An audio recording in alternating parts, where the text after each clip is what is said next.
problem in the heart. And it must be taken care of, and ultimately only that can be done by Jesus.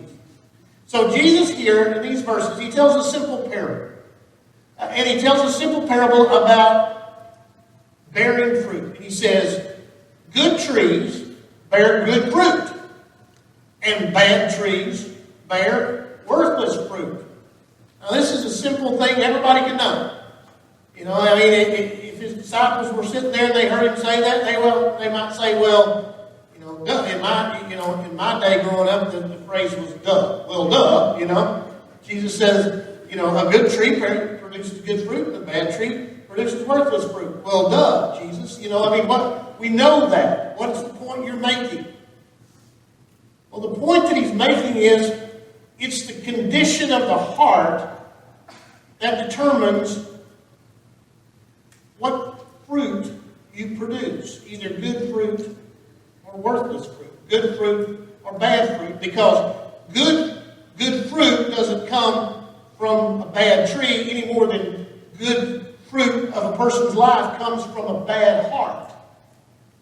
I got a Bradford pear tree in my yard. It's never made one pear, and it's not going to, because that's not the kind of pear tree that makes pears.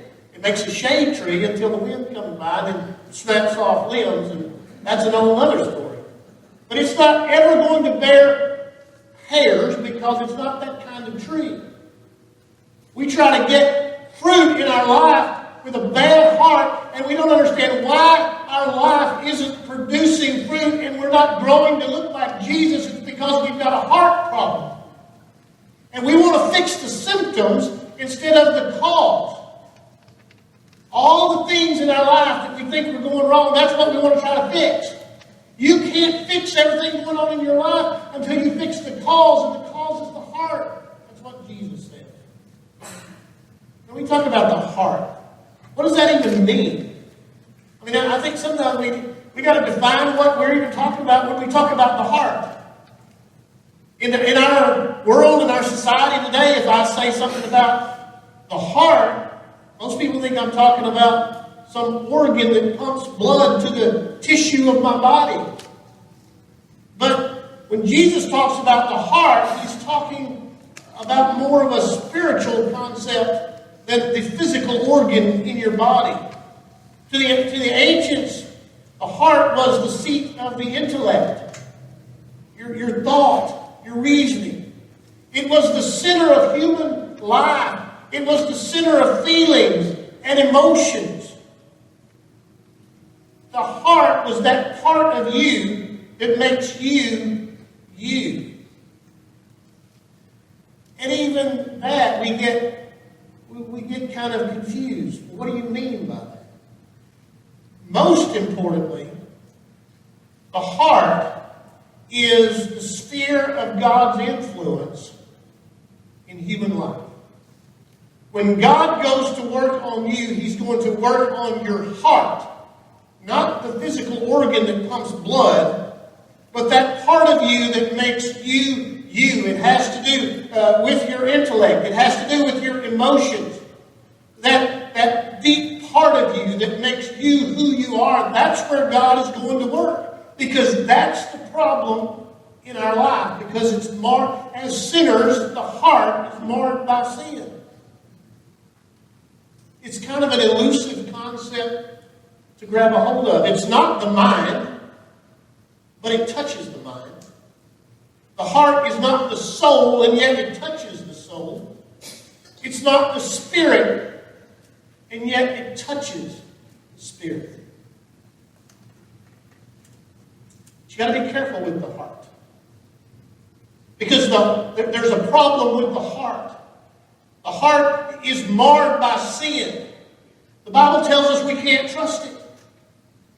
Jeremiah 17:9 says the heart is deceitful above all things and desperately wicked. You ever heard anybody say, well, just trust your heart? In case you don't know what to do or what decision to make, just trust your heart. And that's about the worst advice somebody can give you. Next time somebody tells you that, look at it and say, that's hogwash. Maybe don't really, if it's your mom or something, maybe don't say that. You can't trust your heart. Your heart is desperately wicked. And it's deceitful. It will carry you down a path that it wants, not necessarily down a path that God wants. So there's a problem with the heart. That's why my life isn't producing fruit for the Lord. You look at your life and you say, well, man, I just don't see evidence of God in my life. It's because there's a problem in the field where the fruit's being produced. There's a problem with the heart. It has to be cleansed, and only Jesus can do that. Right? A preacher can't do that for you. Some counselor can't do that for you. Some self-help guru can't cleanse your heart. Only Jesus can cleanse your heart. When I was a kid, there was a country western song. I don't remember the whole song, but one of the lines of the song says, "Give your soul to Jesus, but save your heart for me." That sounds like a country song. Can I tell y'all something today? If you haven't given Jesus your heart, you haven't given him your soul either. This idea that Jesus is like a delicatessen and I can take what of him I want and discard what I don't want. I'll give you my soul, Jesus, so I'll go to heaven one day when I die. But my heart, I'm giving to Susie Q on, or I'm giving to whatever, whatever might catch my eye at the time. I'm keeping my heart for myself or someone else. No.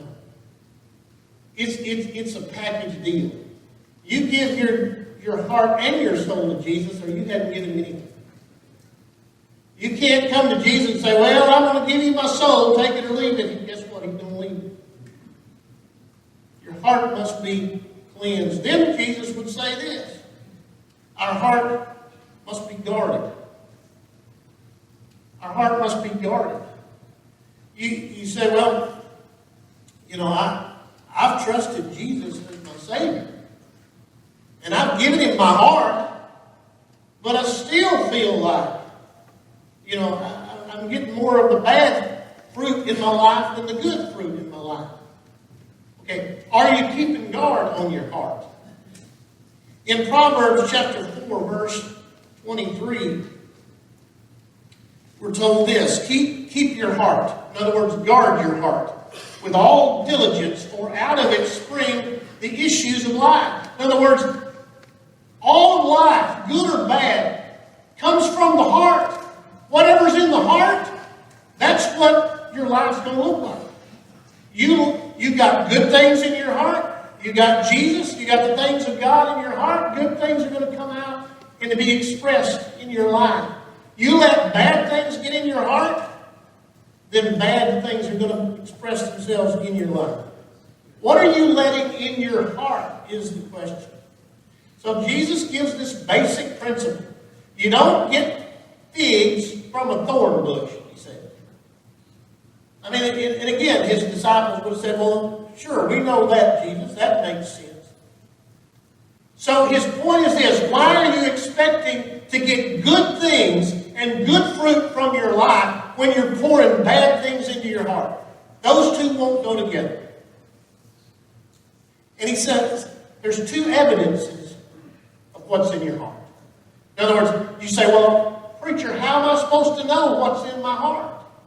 All right, Jesus said there's two evidences: what you say and what you do. Your words and your actions will reveal what's in your heart. And according to James, what you say is more difficult to control than what you do. In James 3:6, James says, the tongue is a fire, a world of iniquity. The tongue is so set up among our members, in other words, members of the body, that it defiles the whole body and sets on fire the course of nature and is set on fire by hell. Why do I say what I don't want to say? Why is it that I talk in this way? Why is it you ever wish you could just reach out and grab that word that's flying away from your mouth and bring it out and roll it back in? And you say, why in the world did I say that? I can tell you the answer. You're not going to like it. It's because the mouth is merely speaking what's in the heart. Now that's the truth. It ain't fun to hear. The mouth speaks what's in the heart. I've heard people say the eyes are windows on the soul. Well, if the eyes are a window on the soul, then surely the mouth is a window on the heart. You want to know what's in your heart? Look at what's coming out of your mouth. That'll give you a pretty good clue. You ever heard people say, or maybe you say, oh, it slipped. You bash your hand with a hammer, and you let out a 4-letter word, and then you realize what you did, and you say, oh, I'm sorry, it slipped. Or maybe, you get angry, you get frustrated, and you let loose a line or two of profanity, and you say, oh, I'm sorry. Usually people say that when the preacher, oh, I'm sorry, that slipped. Okay. I'm not trying to pick on you or be mean to you, but can I just tell you the truth? It didn't slip. It merely, your mouth said what was in your heart. What slipped was the guard you had to hide the heart. See? Because that's what we do. Because we don't want the rest of the world to know how bad our heart really is. Now, we have terms we use. We call it our filter. Our filter. Like my mom, she's reached the age where she has no filter. So she doesn't know, I probably shouldn't say that woman is fat and her dress is ugly. She's lost that. But our filter is what keeps us from revealing to the world really what's in our heart. So what slipped was not the profanity or the hatefulness towards somebody or the anger that you had in your voice. What slipped was your guard of letting that come out. Friends, we have our guard in the wrong place. We're trying to guard what's going out of the heart. What we ought to be doing is guarding what's coming in it. That's where the guard ought to be posted. You know what Jesus said? Jesus said, let your yes be yes and your no be no. Anything more than that comes from the evil one. In other words, just speak the truth. You don't have to put any qualifiers before it. You don't have to put any swear words with it. You don't have to use any bywords with it. You just tell the truth. And that's good enough. And if that's not good enough for somebody, then they're not going to believe you no matter how many 4-letter words you throw with it. Because anything more than that is not coming from God. Where's it coming from? Jesus says it's coming from the evil one. By their fruit you'll know them. Jesus said you don't get figs from a thorn bush. Lisa has this app. It's really cool. This app on her phone. That you can throw all these different things. You can take a picture of it and it'll tell you what it is. We were rambling around out in the woods the other day, a few weeks ago or whatever, and we came up on this tree. And interesting looking tree. I said, I've never seen a tree like that. I'm not a botanist, but I've never seen that tree. And she said, it's got weird looking leaves. I said, it does have weird looking leaves. And so she said, I'm going to find out what it is. Well, I just told you I don't know what it is. She said, no, I'm going to take a picture of it. She takes a picture of it and puts it in this app on her phone, and she comes back, and it's some sort of,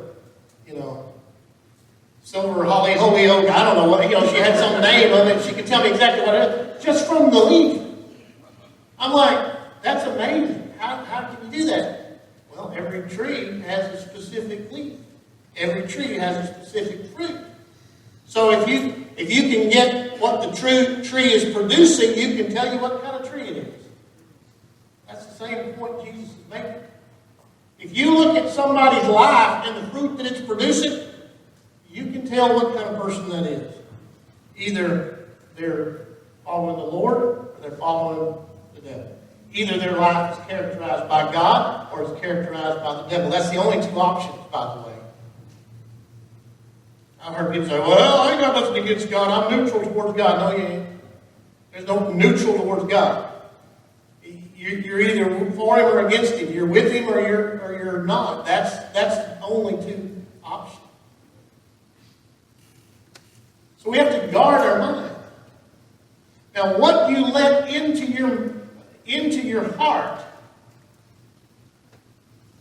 is affected by what you see, what you hear, and what you read, because that's what goes in the mind. See, what goes in the mind goes in the heart. I told you, the heart is not the mind, but it touches. The mind touches the heart. So what you put in your mind is what is affecting your heart. So what you let in your mind is the crop your heart will produce.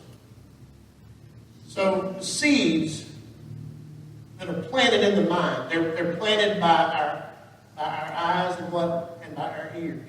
What you're seeing and what you're hearing, that's what's being planted in your mind. And what you plant in your mind will produce a crop in the heart. And out of the heart is where we get all kinds of either bad or good. So it has to be guarded. And finally, Jesus would say the heart must be cultivated. It must be cultivated. In other words, it's not just enough to give your heart to Jesus.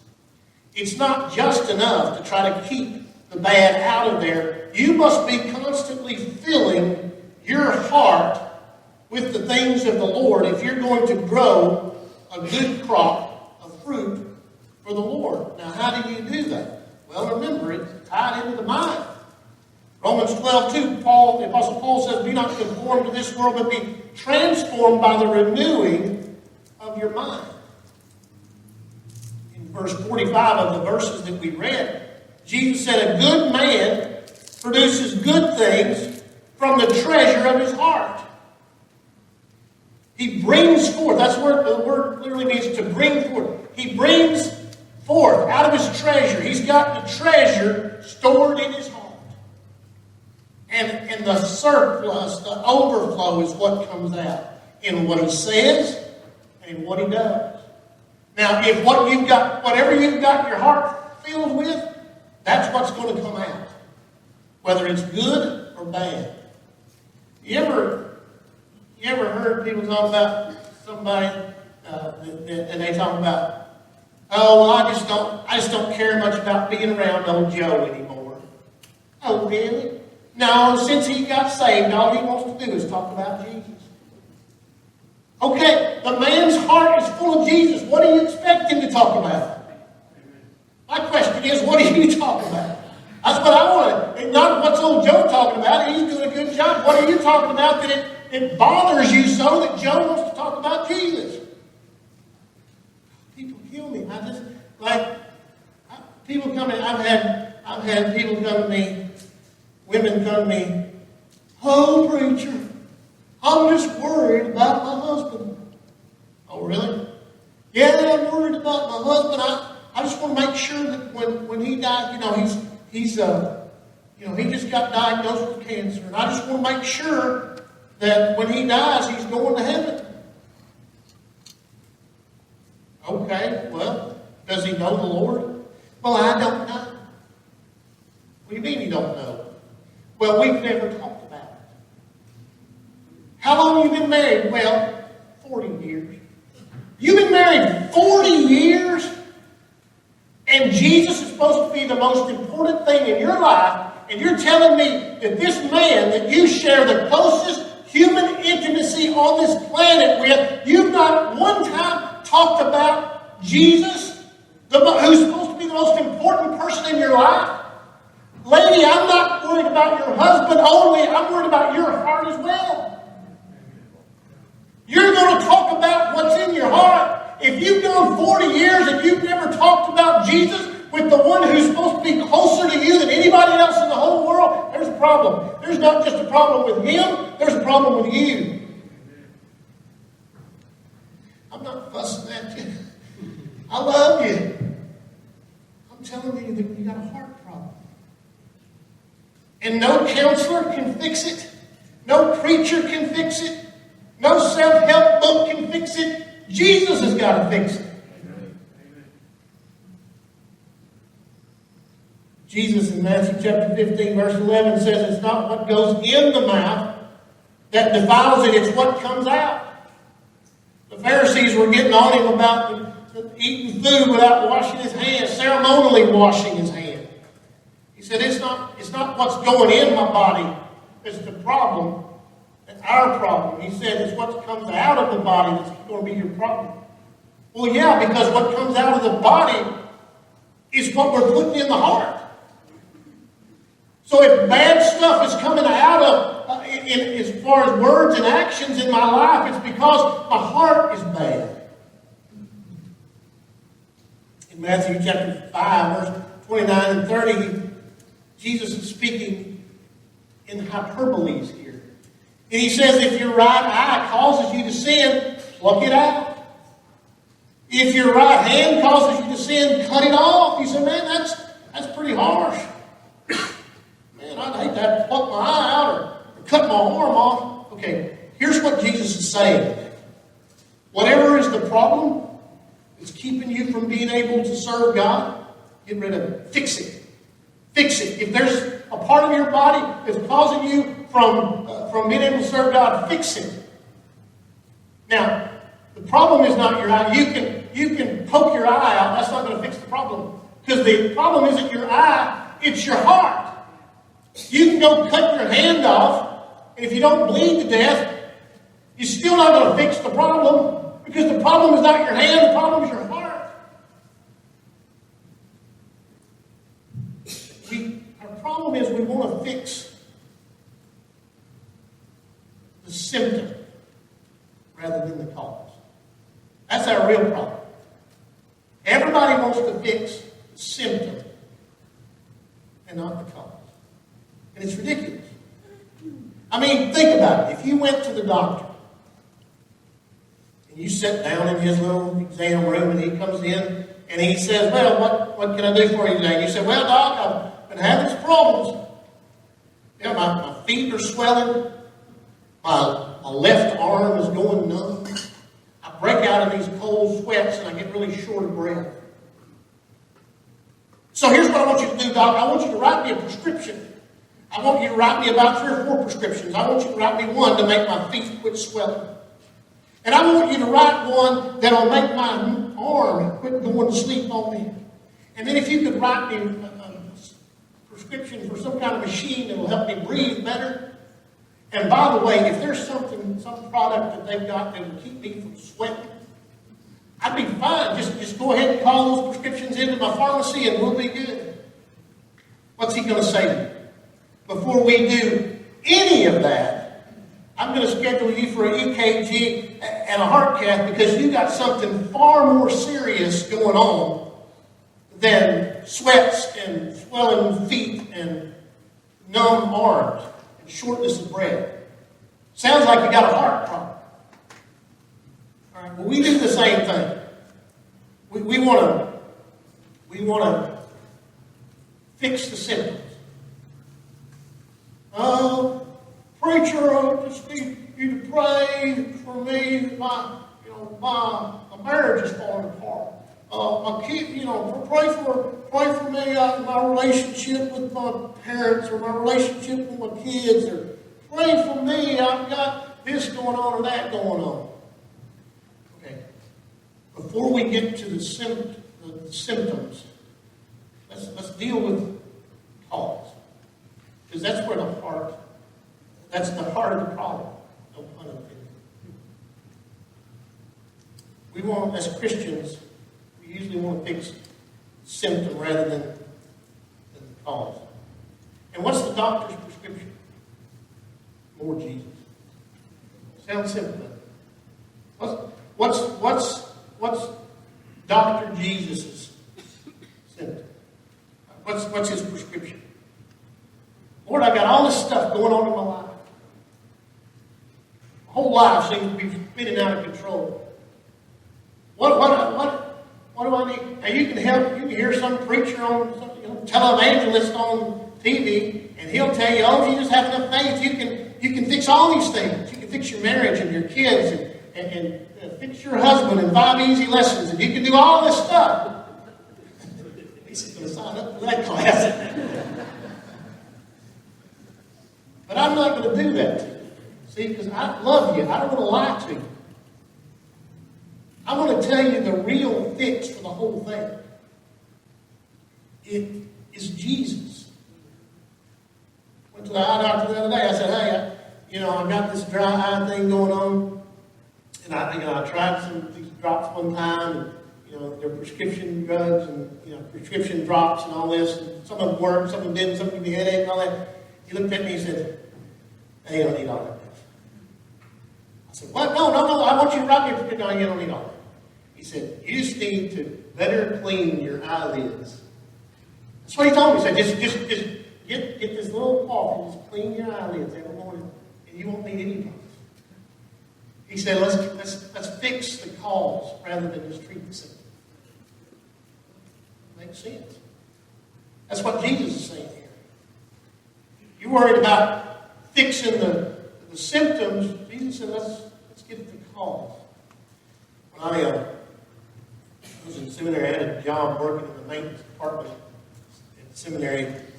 Worked for the AC department, changing air filters in the buildings, and I worked with this guy.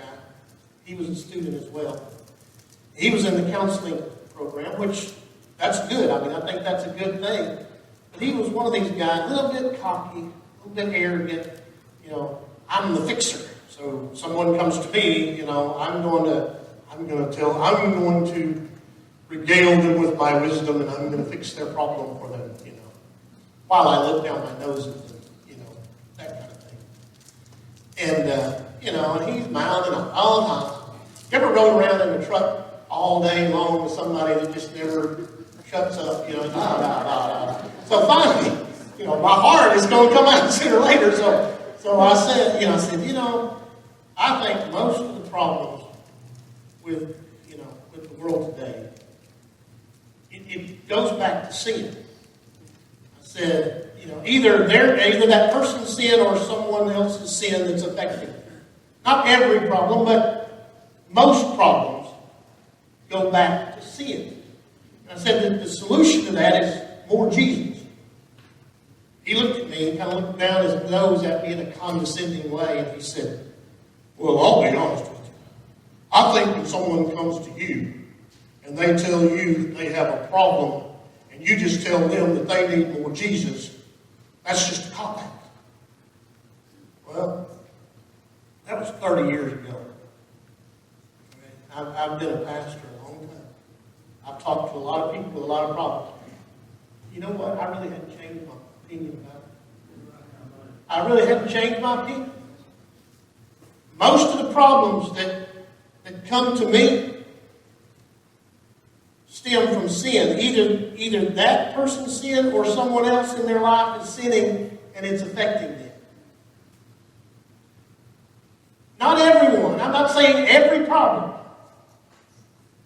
but most. So here we go with a choice. Are we going to try to treat the symptom, or are we going to try to treat the cause? Some man comes to me and he says, oh, brother, I just want you to help me.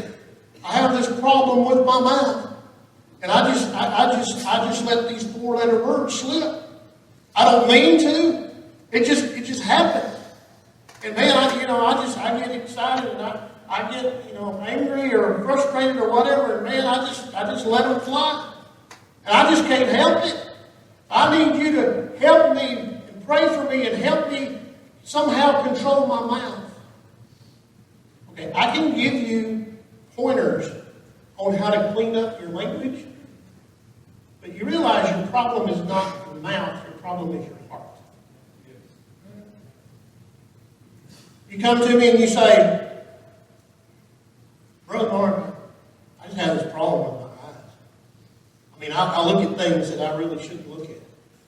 And I know it's wrong, but I do it anyway. I just can't help it. And I just have this thing. I like pretty women. And if I have a chance to look at one, I'm going to do it. And that causes me to look at a lot of things that I shouldn't be looking at. And I just want you to help me and pray with me and help me to get over this problem that I have. Okay, well, I can give you some books to read, and I can steer you to some resources that will help you control where you're putting your eyes. If that's your problem, I can steer you to some resources that will help you better control where you put your eyes. But the truth is, the problem is not your eyes. It's your heart. People come to me and say, I've struggled with this addiction for years, and I just can't seem to break it. It's because you're trying to break the cause, the symptom, and not the cause. The problem's not your eyes, the problem's your heart. The problem's not your tongue, the problem's your heart. You say, well, preacher, I just have this problem. I don't go where I'm supposed to go. I go places I'm not supposed to go. I get off work and I just, instead of going home to be with my family, I go to the bars and the honky-tonks. I go to the casinos. I go, and then on Sunday I get up and I don't go to church. I go to the lake instead. And man, it's really tearing my family apart. My wife told me if I don't change, then she's going to leave me. And my kids are growing up and without me even being there. I just need you to help me get my family back. Okay. We can come up with strategies and accountability partners and all those good things. And they're good things. And they will help you be where you're supposed to be when you're supposed to be there. But the problem is not where your feet go. The problem is where your heart is carried. That's the problem. Listen to me. You got a problem with your eyes, problem with your mouth, problem with your feet. Okay, your problem is not your eyes and your mouth and your feet. The problem is your heart. And listen to me real close. Only Jesus can fix that. At the end of the day, what you really need is what you've heard from the beginning, but nobody wants to listen to. The prescription to your problem really is more Jesus. Let's pray. Thank you, Lord, for your word and how you do speak to us, God. Lord, sometimes truths that are hard to hear, packaged up in a simple parable. God, I pray that you would be with us right now during this time of invitation and decision. Speak to our hearts, Lord. Deal with us. God, lead us to decisions that